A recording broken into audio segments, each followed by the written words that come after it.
નમસ્કાર ખેડૂત મિત્રો, આજે આપણે કૃષિલક્ષી માહિતીની અંદર માહિતી મેળવવાના છે કે જમીનની ફળદ્રુપતા જાળવી રાખવા માટે અળસિયાનું યોગદાન, અને ખાસ કરીને આજના જમીન ફળદ્રુપતા જાળવણી રાખવા માટે અળસિયાનું યોગદાન આ કાર્યક્રમ GSFC એટલે કે Gujarat state fertilizers and chemicals limited દ્વારા પ્રાયોજિત કરવામાં આવેલ છે, જેમના ખાતર સરદારના નામથી ઓળખાય છે. ખેતી માટેનું એક ભરોસાપાત્ર નામ એટલે GSFC નું સરદાર, સૌથી વધુ અસરદાર. અને ખાસ કરીને આ માહિતી માટે આજ આપણા સ્ટુડિયોની અંદર ઉપસ્થિત છે સતીશભાઈ હડિયાલ, કે જેઓ કૃષિ વિજ્ઞાન કેન્દ્ર અંબુજા સિમેન્ટ ફાઉન્ડેશન સંચાલિત કેન્દ્રની અંદર જમીન વિજ્ઞાનના વિષય નિષ્ણાંત તરીકે પોતાની ફરજ બજાવે છે. સૌપ્રથમ તો સાહેબ નમસ્કાર. નમસ્કાર શ્રોતા મિત્રો. ખાસ કરીને અમારા ખેડૂત મિત્રોને સાહેબ એ વાત કરો કે ભાઈ અળસિયા વિશે પ્રાથમિકમાં માહિતી આપો. શ્રોતા મિત્રો, અળસિયું એટલે આમ ગણીએ ને તો ખેડૂતનો મિત્ર તરીકે ઓળખવામાં આવે છે. હવે અળસિયું આપણે પહેલાના જમાનામાં જ્યારે આપણે ખેતરોની અંદર જોતા તો ખેડ કાર્યો થાય કે ખેતરોની અંદર જઈએ તો આપણે અળસિયાની હલનચલન જોવા મળતી, અને અળસિયા છે એ ખેતરની અંદર જો થોડી ઘણી પણ માટી ખોદવામાં આવે તો આપણે અળસિયા મળી આવતા. હવે મિત્રો સમય જતા થોડોક રસાયણોનો ઉપયોગ વધવા માંડ્યો. આપણે વધુ ઉત્પાદન મેળવવા માટે થઈ અને ખેડૂતો રાસાયણિક દવાઓ, રાસાયણિક ખાતરો નો ઉપયોગ છે એ બહોળા પ્રમાણમાં કરવા લાગ્યા. તો આવા સંજોગોની અંદર આ અળસિયા પણ આ રસાયણોના સંપર્કમાં આવી અને નિષ્ક્રિય થઈ ગયા અને મૃતપાય બની ગયા છે. તો મિત્રો હવે અળસિયા છે ખેતરોની અંદર બહુ ઓછી માત્રાની અંદર જોવા મળે, પરંતુ મિત્રો ખેતીની અંદર જો આપણે જમીનને ફળદ્રુપતા ટકાવી રાખવી હોય અને ફળદ્રુપ ખેતી કરવી હોય તો અળસિયા એ ખૂબ અગત્યનું માધ્યમ છે. અને અળસિયા જમીનમાં હશે તો આપણી ખેતી છે એ તંદુરસ્ત બની રહેશે અને આપણી જમીન છે એ હર હંમેશના માટે થઈને જીવંત બની રહેશે. હવે આ સંજોગોની અંદર આપણે આ અળસિયાનો ઉપયોગ છે એ મોટા ભાગે અળસિયાના ખાતર બનાવવા માટે થઈને આપણે ખાસ તો કરતા હોય છે. તો અળસિયા છે એ જમીનની અંદર વિવિધ પ્રકારના સેન્દ્રિય પદાર્થો ખાય છે, અને એ પદાર્થો ખાધા બાદ જે તેમની હગાર નીકળે અથવા કાસ્ટ તરીકે આપણે ઓળખીએ તો એની જે કાસ્ટ છે એને વર્મી કમ્પોસ્ટ તરીકે ઓળખવામાં આવે છે. તો મિત્રો આ થયું અળસિયાની પ્રાથમિક માહિતી, અને અળસિયા દ્વારા મળતું જે ખાતર છે એને અળસિયાનું ખાતર અથવા વર્મી કમ્પોસ્ટ તરીકે ખેડૂતો ખાસ કરીને ઓળખતા હોય છે. અને મિત્રો આ અળસિયાનું ખાતર એની અંદર જો વાત કરવામાં આવે તો વિઘટનશીલ કાર્બનિક પદાર્થોમાંથી અળસિયા દ્વારા બનતા ખાતરને આપણે વર્મી કમ્પોસ્ટ તરીકે ઓળખીએ અથવા તો એને અળસિયાના ખાતર તરીકે ઓળખીએ. એમાં જો તત્વોની ટકાવારીની વાત કરવામાં આવે તો 1.75 થી 2.25% જેટલો નાઇટ્રોજન, 1.50 થી 2.25% જેટલો ફોસ્ફરસ અને 1.25 થી 2% જેટલો પોટાશ છે એ આ અળસિયાના ખાતરની અંદર મળી આવે છે. અને આજકાલ જે સજીવ ખેતી જે ખેડૂત મિત્રો કરે છે તો સજીવ ખેતીની અંદર પણ જોવામાં આવે તો અળસિયાના ખાતરનો મોટો ફાળો છે. અને અળસિયા ખોરાક તરીકે સેન્દ્રિય પદાર્થો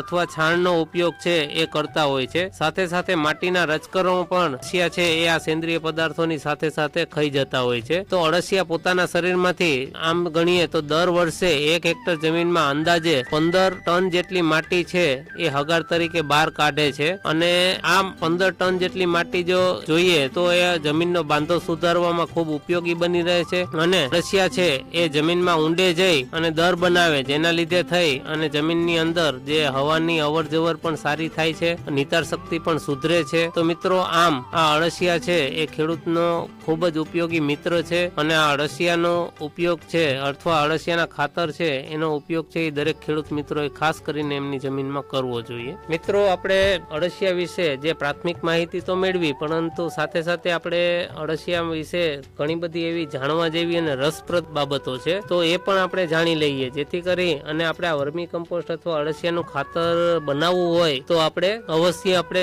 યોગ્ય માહિતી સાથે એને આપણે બનાવી શકીએ. તો અળસિયા એટલે જમીનનો ખેડનાર, અથવા આમ કહીએ તો આપણા ખેતરની અંદર મફતની અંદર જો કોઈ ખેડ કરી આપતું હોય તો એ છે આપણા અળસિયા. તો અળસિયાને આપણે જમીનનો ખેડનાર કહીએ છીએ. છાણ અને કચરામાંથી ખાતર બનાવી અને આપણે આપે છે, અને એટલો બધો નિષ્ઠાવાન છે કે એ આપણી જમીનને પણ જીવંત રાખે છે અને કુદરતી સેવક તરીકે અળસિયા કામ કરે છે. એટલે મિત્રો મિત્રો આપણે વગર પૈસે આપણા ખેતરને જીવંત રાખે, ખેતર માટે ખાતર પૂરું પાડે અને જમીનને યોગ્ય ખેડી આપે. તો આટલી બધી પ્રક્રિયાઓ છે એ આપણો મિત્ર અળસિયા છે એ આપણે કરી દઈએ છે. અળસિયાની અંદર વાત કરીએ તો અળસિયાની દુનિયામાં લગભગ 3000 જેટલી પ્રજાતિઓ છે. તો આ 3000 જાતોમાંથી ભારતની અંદર જોવા જઈએ તો 509 પ્રકારની જાત છે એ અળસિયાની ભારતની અંદર આપણા દેશની અંદર જોવા મળે છે. હવે બીજી એક રસપ્રદ એ છે વાત છે કે અળસિયાની અંદર નર અને માદા આ બંનેના પ્રજનન અંગ છે એ આવેલા હોય છે, પરંતુ પ્રજનન કાર્ય માટે થઈ અને બે અલગ અળસિયા જરૂર પડે છે. એટલે બે અલગ અળસિયા હોય તો જ એનું પ્રજનન કાર્ય પૂરું થતું હોય છે. પુખ્ત અળસિયા છે એ દર 15 થી 20 દિવસે સમૂહની અંદર ઈંડા મૂકે છે અને એના ઈંડા જો જોવામાં જઈએ તો રાઈના દાણા જેટલા ઝીણા ઝીણા ઈંડા હોય છે, જેને આપણે વૈજ્ઞાનિક ભાષાની અંદર જો વાત કરીએ તો એને કકુન તરીકે પણ ઓળખવામાં આવે છે. અળસિયાના આયુષ્ય વિશે જો વાત કરવામાં આવે તો પુખ્ત અળસિયાનું આયુષ્ય છે એ 1 વર્ષ સુધીનું હોય છે. કકુન થી કકુન જીવન પૂરું થતા લગભગ 60 દિવસ જેટલો સમય છે એ અળસિયાને લાગી જાય છે. અળસિયું તેની ચામડીથી શ્વસન કરે છે, એટલે આપણે આમ અળસિયાને જ્યારે પણ જોઈએ ત્યારે એની ચામડી છે એ ભીની જોવા મળે છે અને ભીની ચામડી હોય આપણે માની શકીએ કે અળસિયું છે એ યોગ્ય રીતના શ્વસન કાર્ય કરી રહે છે. અળસિયાનો ઉછેર કરવામાં આવે તો આ અળસિયાના ઉછેરનું જે પદ્ધતિ છે એને વર્મી કલ્ચર તરીકે ઓળખવામાં આવે છે. અળસિયાના ઉપયોગથી બનાવવામાં આવતા ખાતરને વર્મી કમ્પોસ્ટ તરીકે ઓળખવામાં આવે છે. કમ્પોસ્ટિંગની પ્રક્રિયા દરમિયાન એકઠા કરેલ નીતરેલ પ્રવાહીને વર્મી વોશ કહેવામાં આવે છે. એટલે કે આપણે આ કમ્પોસ્ટિંગની પ્રક્રિયા હોય અને અળસિયાને જો વોશ કરીને એનો જે ઉપરનો જે ચીકણો પદાર્થ છે એ કાઢી નાખવામાં આવે તો એને વર્મી વોશ તરીકે ઓળખીએ છીએ. અને આ વર્મી વોશ છે એ પણ મિત્રો ખેતીની અંદર ખૂબ અગત્યનું પોષક તત્વ અથવા પોષણ માટેનું સાધન છે. અને ઘણા બધા ખેડૂત મિત્રો જે અળસિયાના ખાતર બનાવવાની ખાડ અથવા ખાતર બનાવવા માટે અને જે વ્યવસ્થા કરેલી હોય છે તો એમની સાથે સાથે વર્મી વોશ કલેક્ટ કરવા માટે થઈને વ્યવસ્થા પણ એ પોતાના ખેતર ઉપર ઉપલબ્ધ કરી રાખતા હોય છે. તો આ પ્રક્રિયા દ્વારા વર્મી વોશને એકઠું કરી અને પોષણ તરીકે અન્ય પાકોને આપવામાં આવે છે. અળસિયા પોતાના શરીરમાંથી જે હગાર બહાર કાઢે એને વર્મી કાસ્ટ તરીકે ઓળખવામાં આવે છે. એટલે કે વર્મી કમ્પોસ્ટ છે એની અંદર જે નીકળતી હગાર છે એને વર્મી કાસ્ટ તરીકે આપણે ઓળખીએ છીએ. અળસિયાના જો વજનની વાત કરવામાં આવે તો પુખ્ત વયનું અળસિયું છે એનો વજન અંદાજે 1 ગ્રામની આસપાસ હોય છે. એટલે 1 થી 1.25 ગ્રામ અથવા 0.5 ગ્રામ સુધીનું અળસિયા છે એ જનરલી આપણા વિસ્તારની અંદર જોવા મળતા હોય છે. અળસિયાને આમ જોઈએ તો એક આપણો એવો મિત્ર છે અથવા આપણે ખેતીની અંદર વગર પૈસે જો ઉપયોગી આવતો હોય એવો કોઈ જીવ હોય તો એ છે આ અળસિયું. આમ જોઈએ તો અળસિયાને ઊંઘ અથવા આરામની જરૂર નથી રહેતી. એ અળસિયું જ્યારે જન્મ લે છે ત્યારથી જ સતત માટી અને સેન્દ્રિય પદાર્થો ખાધા રાખે છે અને દરેક અળસિયું એક દિવસમાં પોતાના શરીરનું વજન છે એના કરતા 1.5 થી 2 ગણો સેન્દ્રિય કચરો ખાઈ જાય છે. એટલે કે 1 ગ્રામનું અળસિયું હોય તો લગભગ 2 થી 2.5 ગ્રામ જેટલો સેન્દ્રિય કચરો છે એ પોતે ખાઈ જાય છે અને એમાંથી 10% જ કચરો છે એ પોતાના વિકાસ માટે થઈને વાપરે છે. બાકીનો તમામ કચરો એ વર્મી કમ્પોસ્ટ અથવા અળસિયાના ખાતરના સ્વરૂપે હગાર મારફતે એ બહાર કાઢી નાખે છે.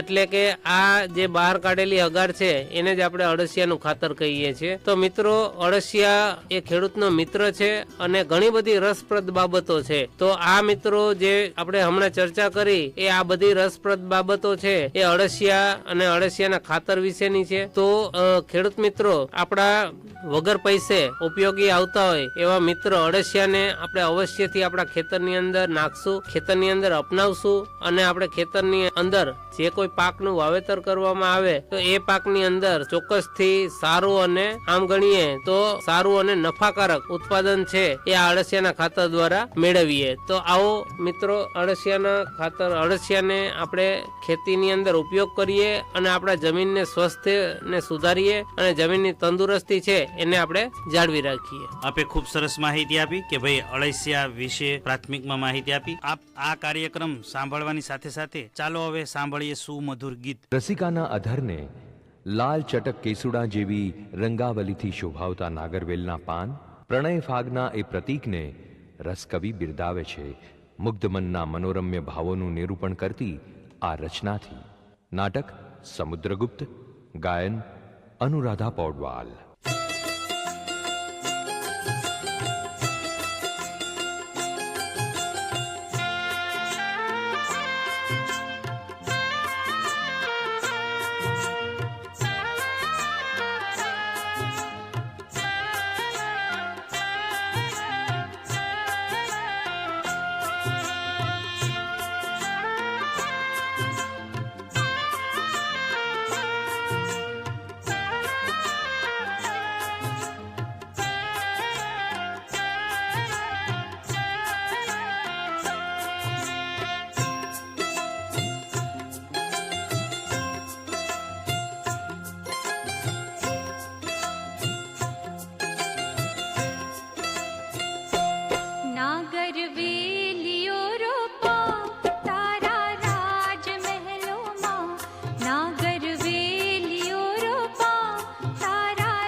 ચાલો હવે આપણે ગીત સરસ મજાનું સાંભળ્યું અને આપણે આપણા કાર્યક્રમને આગળ સાંભળીએ. ત્યારબાદ અમારા ખેડૂત મિત્રોને એ વાત કરો સાહેબ કે આર્થિક રીતે અનુકૂળ અળસિયાની પ્રજાતિ અને તેના લક્ષણો વિશે જણાવો. ખેડૂત મિત્રો, અળસિયાની જે પ્રજાતિની વિશે આપણે વાત કરીએ તો આર્થિક રીતે અનુકૂળ એવી અળસિયાની ખાસ કરીને 2 પ્રજાતિઓ છે એ હાલ આપણા વિસ્તારમાં જોવા મળે છે. એમાં અળસિયાના પ્રજાતિની વાત કરીએ તો ઇસેનિયા ફોઇટેડા અને યુડ્રિલસ એયુજીની આ 2 પ્રકારની પ્રજાતિઓ છે એ આપણા વિસ્તારની અંદર જોવા મળે છે. તો આપણે સૌ પ્રથમ પહેલી પ્રજાતિની વાત કરીએ તો એસેનિયા ફોઇટિડા, જે જનરલી સામાન્ય રીતે દરેક ખેડૂતોની જમીનની અંદર જોવા મળતા અળસિયા છે ને, જે વર્મી કમ્પોસ્ટ બહાર બનાવતા હોય તો એની અંદર આ પ્રજાતિનો ઉપયોગ છે એ બહોળા પ્રમાણની અંદર કરવામાં આવતો હોય. તો એના લક્ષણો જોઈએ તો આ અળસિયાનો રંગ છે એ ઘાટો લાલ કલર હોય છે. એની લંબાઈ વિશે જો વાત કરવામાં આવે તો 25 થી 40 મિલીમીટર જેટલી એ અળસિયાની લંબાઈ હોય છે. એના શરીરના વજન વિશે વાત કરવામાં આવે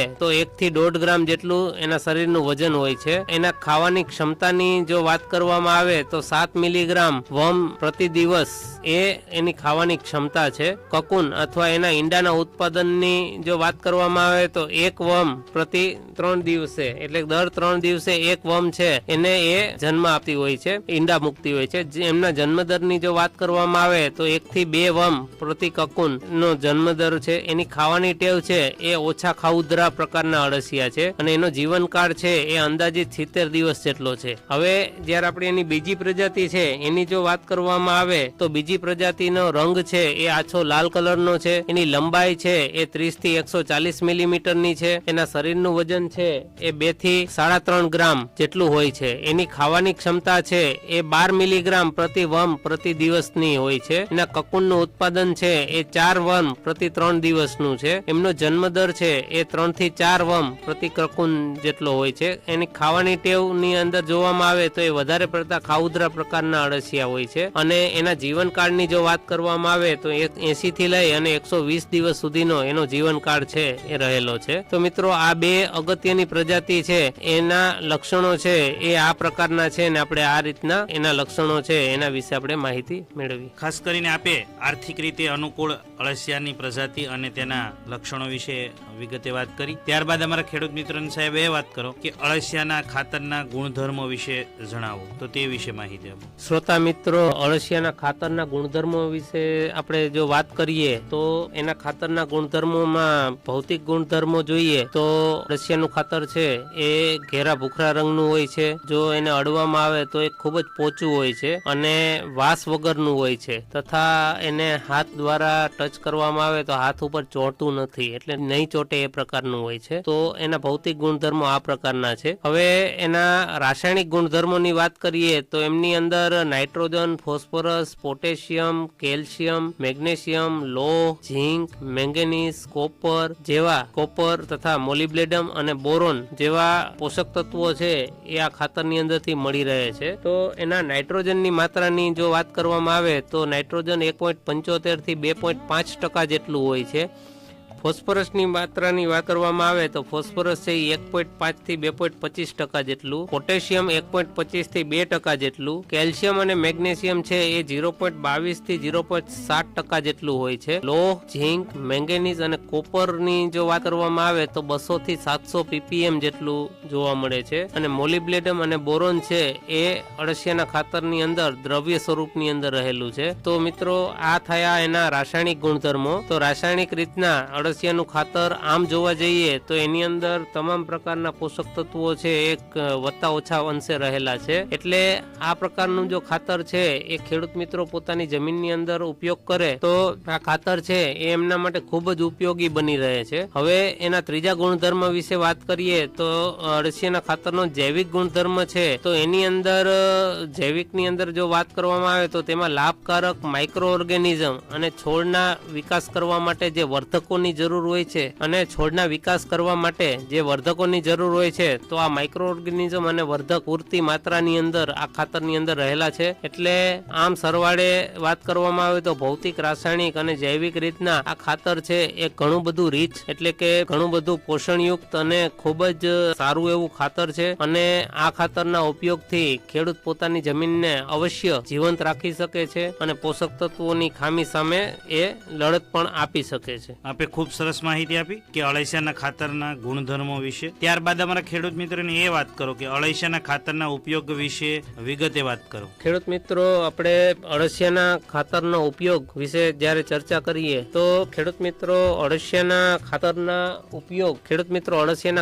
ઉપયોગ વિશે જો વાત કરીએ તો ખાતર છે આમ તો ખૂબ સારું અને રીચ ખાતર તરીકે ઓળખવામાં આવે છે. આ ખાતરનો ઉપયોગ ખેડૂતો પોતાના દરેક પ્રકારના પાકની અંદર વ્યવસ્થિત રીતે કરી શકે છે. પરંતુ આપણે ખાતરની અંદર બે વિભાગની અંદર આપણે વાત કરશું કે અળસિયાના ખાતર છે એના જે ફાયદા છે એના વિશે આપણે એક વાત કરશું અને બીજી થોડીક અળસિયા સંબંધિત ઘણી બધી રસપ્રદ માહિતી છે એ પણ આપણે જાણીશું. તો અળસિયાના ખાતરના ફાયદા વિશે આપણે સૌપ્રથમ વાત કરીએ તો આ અળસિયાનું ખાતર જમીનની અંદર જ્યારે આપવામાં આવે ત્યારે અળસિયાનું ખાતર સૌપ્રથમ તો જમીનની ભૌતિક પરિસ્થિતિને સુધારે છે. એટલે જમીન છે એ ફિઝિકલ રીતે અથવા ભૌતિક રીતે સુવ્યવસ્થિત, સુદૃઢ બને છે અને જમીનની અંદર જે હવાની અવર જવર થવા માટે થઈ અને જે પરિસ્થિતિ પેદા થાય તો એ અળસિયાનો ખાતરનો જો ઉપયોગ કરવામાં આવે તો એ જમીનને ઘણી બધી પોચી બનાવે છે. એટલે હવાની અવર જવર છે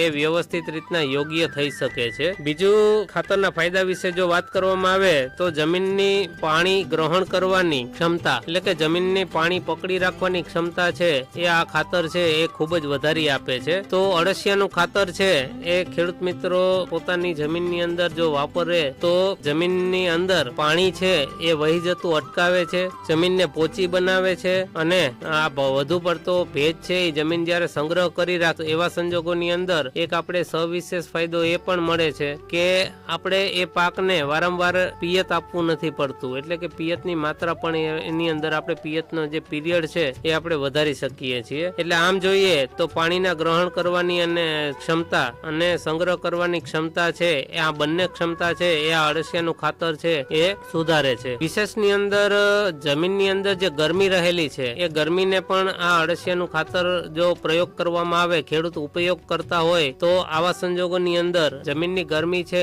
એ ઘટાડવામાં અળસિયાનું ખાતર છે એ ખૂબ જ ઉપયોગી સાબિત થાય છે. એ સાથે સાથે આપણે હમણાં થોડી વાર પહેલા જે રાસાયણિક ગુણધર્મો વિશે વાત કરેલી હતી તો અળસિયાનું ખાતરની અંદર આપણે એવી ચર્ચા કરી હતી કે ભાઈ એની અંદર મુખ્ય પોષક તત્વો તો છે, સાથે સાથે ગૌણ અને સૂક્ષ્મ પોષક તત્વો પણ આવેલા હોય છે. તો આ પણ એનો એક સારો એવો ફાયદો છે કે પાકને મુખ્ય તેમજ સૂક્ષ્મ પોષક તત્વો છે એ ખૂબ જ સારા પ્રમાણની અંદર અને તાત્કાલિક ધોરણે મળી રહે છે. એટલે ખેતી માટે થઈ અને જેટલા પોષક તત્વો અથવા જે પોષણની જરૂર છે તો આ સંપૂર્ણ પ્રકારનું પોષણ છે એ આ અળસિયાના ખાતર દ્વારા આપણે આપણા પાકને ચોક્કસથી આપી શકીએ છીએ અથવા પૂરું પાડી શકીએ છીએ. હવે અન્ય ફાયદાની અંદર વાત કરીએ તો એનો જૈવિક ગુણધર્મ પણ એવો હતો કે ભાઈ માઇક્રો ઓર્ગેનિઝમ અને છોડના વૃદ્ધિના જે વર્ધકો છે એનો વધારો કરે છે આ ખાતર. તો આ અળસિયાના ખાતરના ઉપયોગના લીધે થઈ અને જમીનમાં રહેલા જીવાણુઓ છે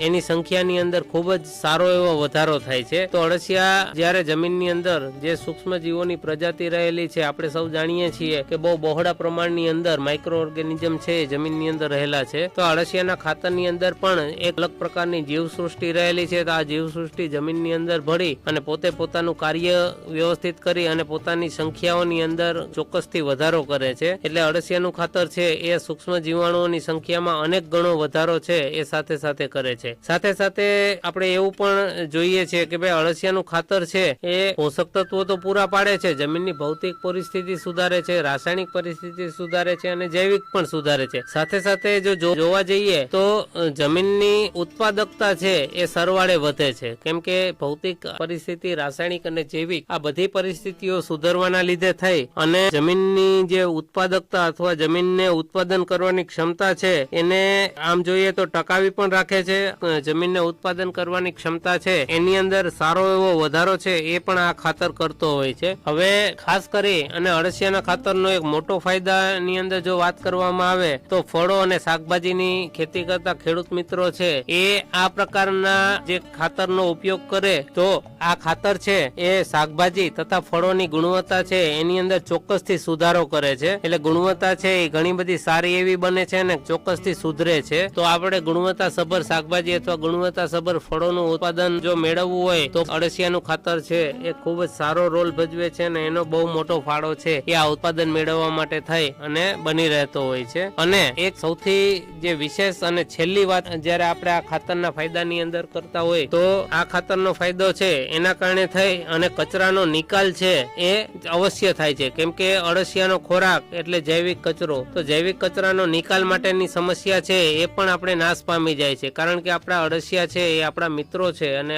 એ છે એ આપણો જૈવિક કચરો છે એ પોતે ખાઈ અને વર્મી કમ્પોસ્ટના સ્વરૂપમાં આપણે પાછો આપતા હોય છે. તો કચરોનો નિકાલ થવાથી પણ આપણે આરોગ્ય સંબંધિત સમસ્યાઓ અથવા જે કચરો ડમ્પ થવાની સમસ્યાઓ છે એનો પણ આપણે નિવારણ મેળવી શકીએ છીએ. તો મિત્રો આપણે 8 થી 10 પ્રકારના અલગ અલગ ફાયદા વિશે આપણે ચર્ચા કરી અને આ ફાયદાઓને જોતા અળસિયાનું ખાતર છે એ આપણા ખેતીની અંદર અથવા આપણા પાક ઉત્પાદનની અંદર જોવા જઈએ તો ખૂબ જ સારો ફાળો આપે છે અને ખૂબ જ સારો ઉપયોગી બની રહે છે. આપે અળસિયાના ખાતરના ઉપયોગ વિશે વિગતે વાત કરી. ત્યારબાદ અમારા ખેડૂત મિત્રોને સાહેબ એ વાત કરો કે ભાઈ અળસિયાના ખાતરની કાર્યક્ષમતા વિશે ટૂંકમાં માહિતી આપો. શ્રોતા મિત્રો, વર્મી કમ્પોસ્ટની કાર્યક્ષમતા એટલે અળસિયાના ખાતરની જે કાર્યક્ષમતા છે એના વિશે આપણે ચર્ચા કરીએ તો આમ તો જોઈએ તો સામાન્ય રીતે 2000 પુખ્ત અળસિયા માટે 1 ચોરસ મીટરની જગ્યા છે એ પૂરતી થઈ પડતી હોય છે. આટલા અળસિયા આટલી જગ્યામાં દર માસે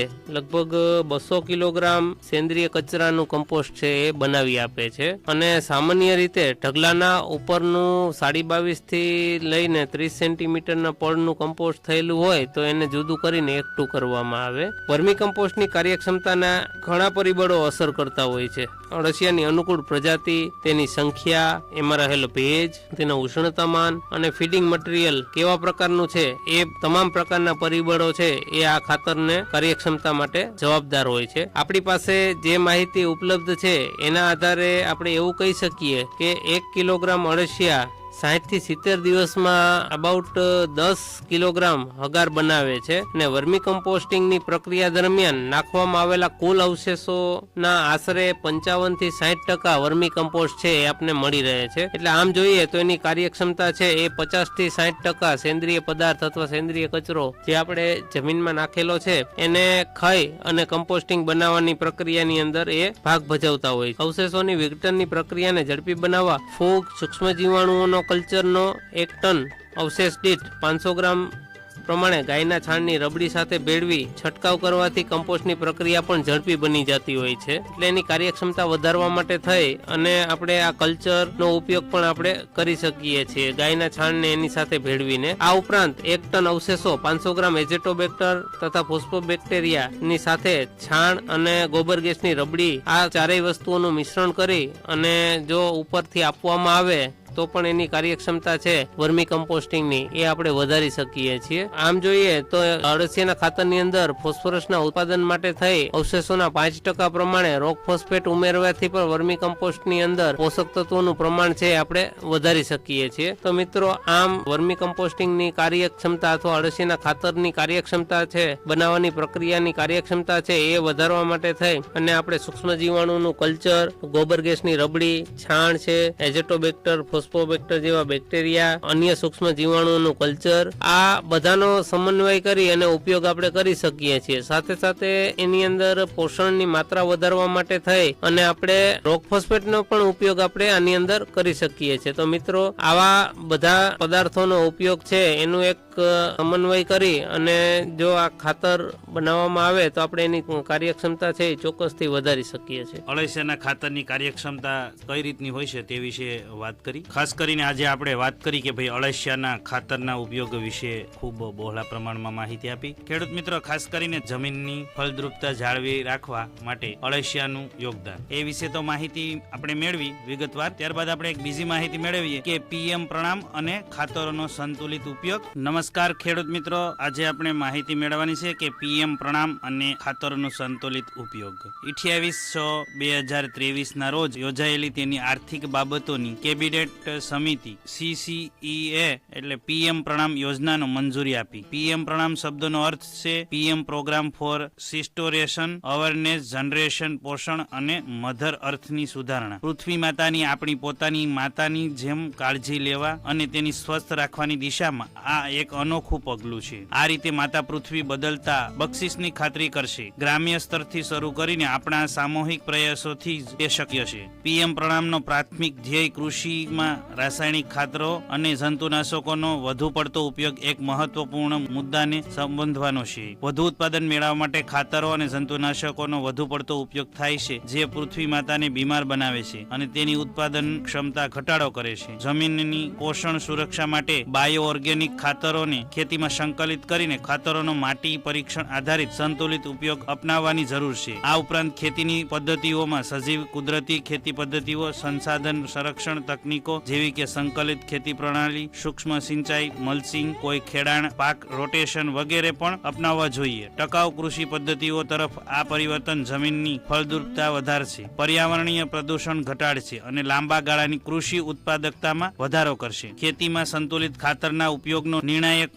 ખ્યાલ જમીન સહિત આપણા પર્યાવરણ અને સ્વાસ્થ્યને સુનિશ્ચિત કરવા મુખ્ય ભૂમિકા ભજવશે. સંતુલિત ખાતરનો ઉપયોગ અનિવાર્યપણે અર્થ થાય છે યોગ્ય જથ્થા અને પ્રમાણમાં, યોગ્ય સમયે અને યોગ્ય પદ્ધતિઓનો ઉપયોગ કરીને જરૂરી છોડના પોષક તત્વોનો ઉપયોગ કરવો. સંબંધિત રાજ્ય યુનિવર્સિટીઓએ તેમના વિસ્તારોમાં ઉડાડવામાં આવતા પાકની જરૂરિયાત મુજબ આ ડોઝ પહેલેથી જ નિર્ધારિત કર્યા છે. ભલામણ કરેલ માત્રા મુજબ ખાતરનો ઉપયોગ કરવાથી ઉપજમાં વધારો થશે અને પાકની ગુણવત્તામાં વધારો થશે. સારી રીતે પોષણવાળી જમીનમાં ઉગાડવામાં આવતા ફળો, શાકભાજી અને અનાજ મોટાભાગે આવશ્યક પોષક તત્વોથી સમૃદ્ધ હોય છે અને તેનો સ્વાદ વધુ સારો હોય છે. સુધારેલ પાકની ઉપજ અને ગુણવત્તા અમારા ખેડૂતો માટે વધુ નફામાં અનુવાદ કરે છે. આ માત્ર વધુ વધવા વિશે નથી, તે વધુ સારી રીતે વધવા વિશે છે. તે એક જીત-જીતની વ્યૂહરચના છે જે આપણા ખેડૂતોને, આપણા પર્યાવરણને અને છેવટે આપણા બધાને લાભ આપે છે. પોષક તત્વોનો વિવેકપૂર્ણ ઉપયોગ કરીને આપણે માત્ર ઉપજમાં વધારો જ નથી કરતા, પણ એ પણ સુનિશ્ચિત કરીએ છીએ કે આપણી જમીન આવનારી પેઢીઓ માટે ફળદ્રુપ રહે. તેથી ચાલો ઉજ્જવળ અને વધુ ટકાઉ કૃષિ ભવિષ્ય માટે સંતુલિત ખાતરના ઉપયોગને પ્રોત્સાહન આપવાનું અને પ્રેક્ટિસ કરવાનું ચાલુ રાખીએ. ખેડૂત મિત્રો, અહીંયા પીએમ પ્રણામ અને ખાતરોનું સંતુલિત ઉપયોગ વિશે આપણે માહિતી મેળવી, તો આ માહિતી અહીંયા પૂર્ણ થાય છે. ધન્યવાદ.